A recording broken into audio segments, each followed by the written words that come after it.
You've found Psychotic Confessions. This is a place for the stories people don't tell in daylight, the ones that stay with you, the ones that don't have clean endings. Settle in, turn the lights down. And whatever you do, don't listen to this alone. Tonight's story starts the way most disturbing things do, quietly. I've watched the clip maybe 400 times by now. I know that sounds like an exaggeration. It isn't. The clip is 11 seconds long. It was recorded on a Tuesday afternoon in October at 2:17 p.m. by a camera I ordered from Amazon for $62 because I thought my husband was having an affair. He wasn't. What was happening in our house was so much worse than that, and so much harder to name. The reason I'm telling you this now, 2 years later, in an apartment 3 states away from the house where we lived, is that I've run out of other ways to process it. I've tried therapy, I've tried not thinking about it. I've tried telling myself there's a rational explanation that I simply haven't found yet. I'm still waiting. My name is Sarah, and I was 34 years old when I installed the camera, which means I am 36 now, and I still sleep with the lights on. Daniel and I had been married for 6 years at that point. We had a daughter, Mia, 4 years old, in daycare 5 days a week. We had a house in a suburb that I had loved when we bought it, and had started to feel differently about by the time any of this happened. Nothing dramatic, just the slow accumulation of small things that made me feel like the house was a place I lived in rather than a place I belonged to. I've since learned that feeling was trying to tell me something. I wish I had listened to it sooner. The suspicion about Daniel started the way these things usually start, with something small that shouldn't have bothered me but did. A text notification he angled away from me. A Tuesday evening where he said he was working late and came home at a time that didn't quite match. None of it was evidence of anything. All of it together felt like a pattern I couldn't see the shape of. I want to be clear that I am not proud of what I did next. I bought the camera on a Thursday, it arrived on Saturday, and I spent Sunday afternoon installing it inside a fake succulent pot on the bookshelf while Daniel took Mia to the park. The camera had a 140-degree wide-angle lens, motion activation, night vision, and a companion app on my phone that let me review footage by date and time. I positioned it to cover the living room, the entrance to the kitchen, and the bottom of the stairs. I told myself I just needed to know. That knowing, even if it was bad, was better than not knowing. I reviewed the first week of footage in 15-minute increments during my lunch breaks at work. Daniel came home on Monday at 6:23 p.m. He made pasta, he watched television. He went to bed at 10:47. Wednesday through Friday were variations of the same. No visitors, no calls that looked suspicious, no behavior that was anything other than completely, almost aggressively ordinary. By the end of the first week, I had confirmed 2 things. 1, my husband was not having an affair. 2, I had installed a hidden camera in my own home and spent a week watching footage of my husband eat pasta and call his mother, which was its own specific kind of shame. I almost uninstalled it on Friday night. I had the stool out and everything. I was standing in the living room looking at the fake succulent on the bookshelf. Something stopped me, I don't know what, inertia maybe, or something else, some quiet instinct that I have since spent a lot of time thinking about. I put the stool back in the kitchen and I told myself I'd remove the camera on Monday. I'd give it the weekend. Monday I was at work by 8. Daniel dropped Mia at daycare and was at his office by 9. The house was empty. It was always empty on weekdays between 9 and 6. I had never thought about that before, the house sitting empty. I had never thought about what empty meant exactly. I reviewed Monday's footage that evening while Daniel gave Mia her bath. I fast-forwarded through the morning. I stopped fast-forwarding at 2:17 p.m. The motion sensor had flagged it. I expected a bird. I pressed play. For the first 4 seconds, nothing moved. Then, at the 4-second mark, something in the kitchen doorway changed. The quality of the shadow in the doorway shifted, not dramatically, not a figure stepping into frame, nothing that obvious. More like the air in the doorway became slightly denser. There and then not there, present for approximately 3 seconds, then gone. I watched it 6 times before Daniel called me down for dinner. I didn't say anything at the table. I told myself it was the light, a cloud moving outside, changing the angle of the sun through the window, a lens artifact. But I had positioned that camera specifically to face away from the front window.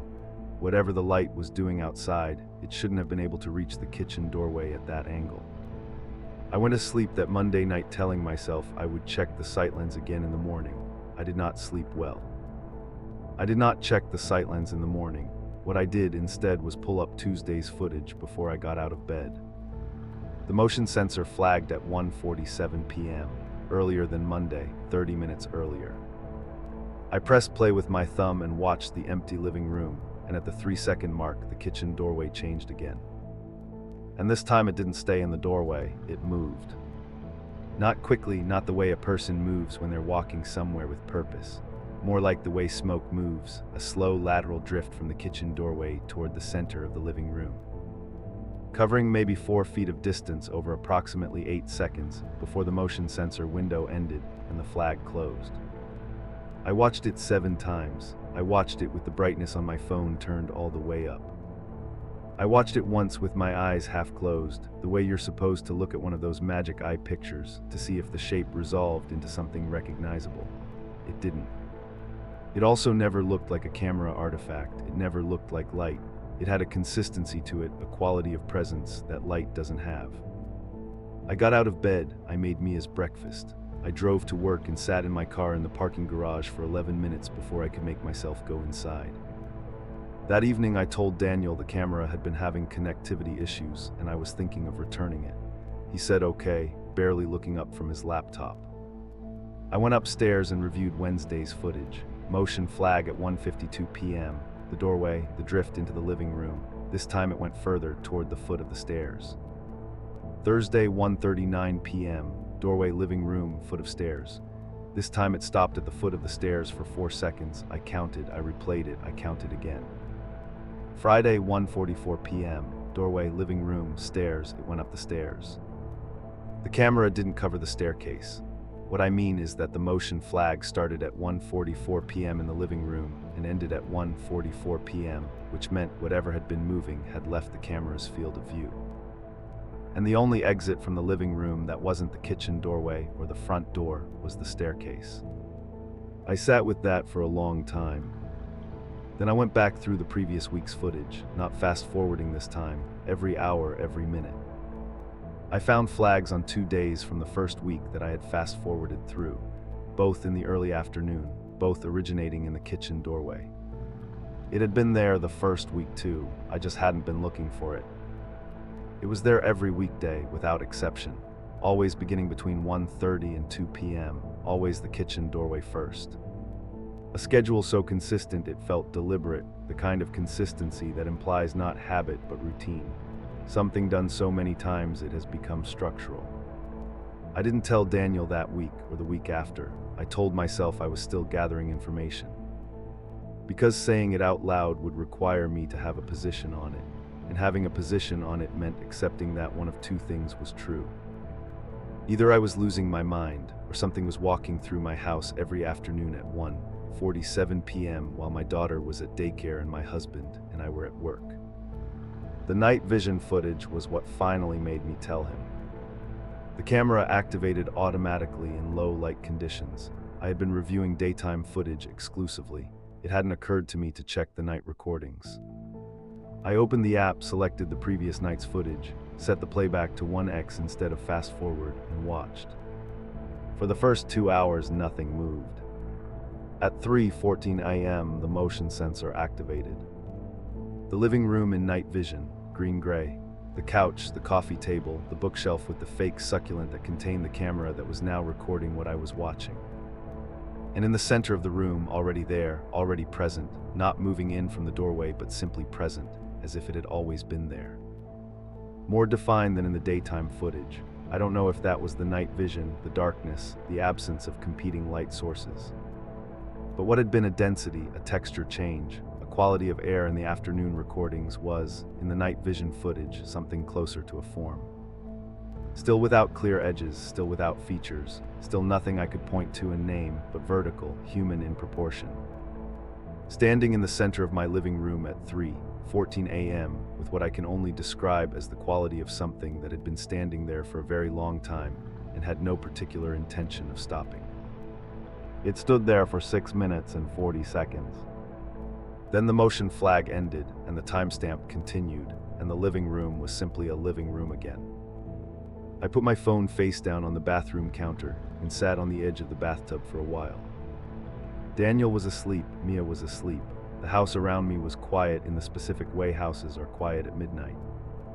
I thought about every night I had slept in that house, every night Mia had slept in that house. In the morning I showed Daniel the footage. I showed him the daytime clips first. He watched them without expression, which was its own kind of answer. If it had been clearly nothing, he would have said so immediately. Then I showed him the night vision clip. He watched it once, then he picked up my phone and watched it again. Then he set my phone down on the kitchen table and looked at it without touching it, the way you look at something that has just fundamentally rearranged your understanding of a situation. He said, "How long has this been on the camera?" I said, 3 weeks of footage, but I went back through all of it. It's there every day. He said, "Don't check the others." I didn't check the others for another 4 days, then I checked them. It was there every night, same time, same position, same 6 minutes and something seconds. And that's when everything stopped making sense. We called the police first, because that was the rational thing to do, and we were still, at that point, trying to be rational people.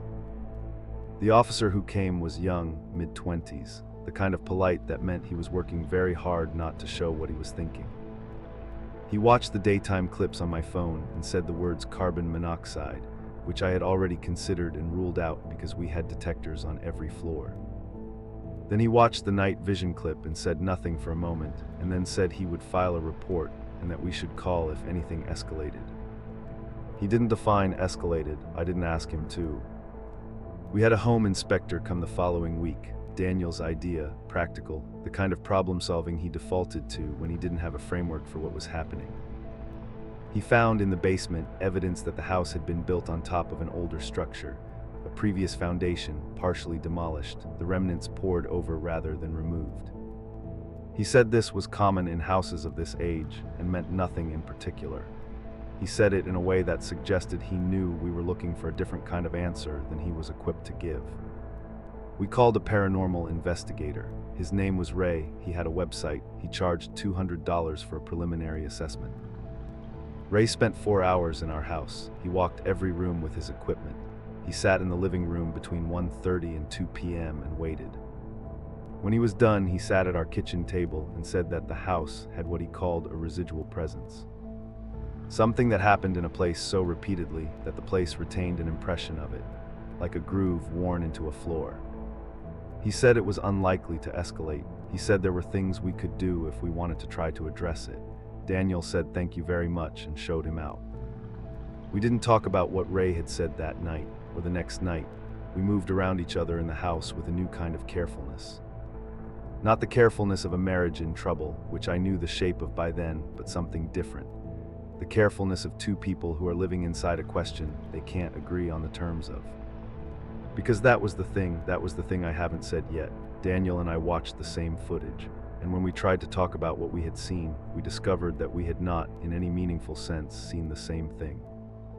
Daniel saw something with a physical explanation that we hadn't found yet, an animal in the walls, a reflection from a neighbor's window, a camera malfunction. He didn't believe these explanations, not fully. I could see that he didn't, the way you can see through someone's position to the doubt underneath it. I saw something that didn't have a physical explanation, not a ghost, not in the way the word ghost is usually used, but something that existed in that house, that had been existing in that house for longer than we had lived there, that moved through our rooms on a schedule, and had, as far as I could tell, no awareness of us and no interest in us and no intention toward us, which should have been comforting and wasn't. Because the alternative, the thing that kept me awake, was not that it meant us harm, it was that it didn't know we were there. We were the invisible ones. I thought about that a lot in the months that followed, what it meant to be a ghost in your own house. What it meant that the thing we'd been afraid of had not been afraid of us, had not even been aware of us, had simply continued its incomprehensible routine in the spaces between our lives. We listed the house 8 months after I found the first flag. We told the realtor it was a job relocation. We told Mia we were going on a long adventure. We told ourselves we were being practical. The night before the movers came, I stood in the living room for a long time. It was late, Daniel was upstairs, Mia was already at his parents' place. I stood in the center of the room, in the spot where the night vision footage always showed it standing. I tried to feel something that would make sense of it.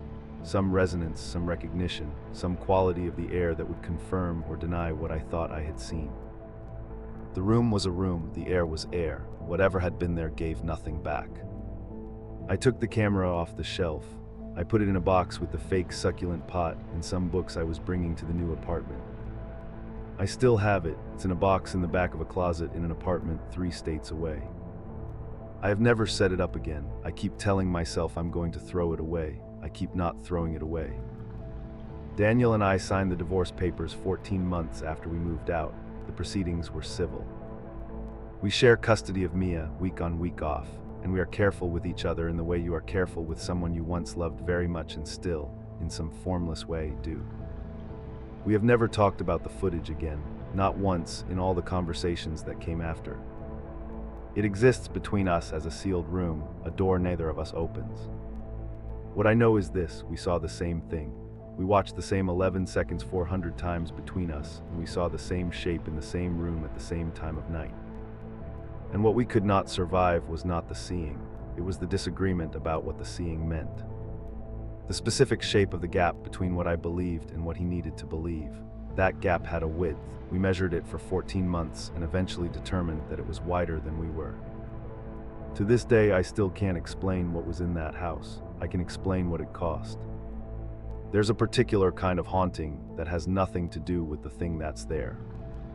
It's about what the thing reveals, about the people watching it, about the distance between them, about the questions that open up between 2 people who thought they knew each other. Sarah doesn't call it a ghost, she doesn't call it anything. She says only that whatever was in that house was less interested in her than she was in it.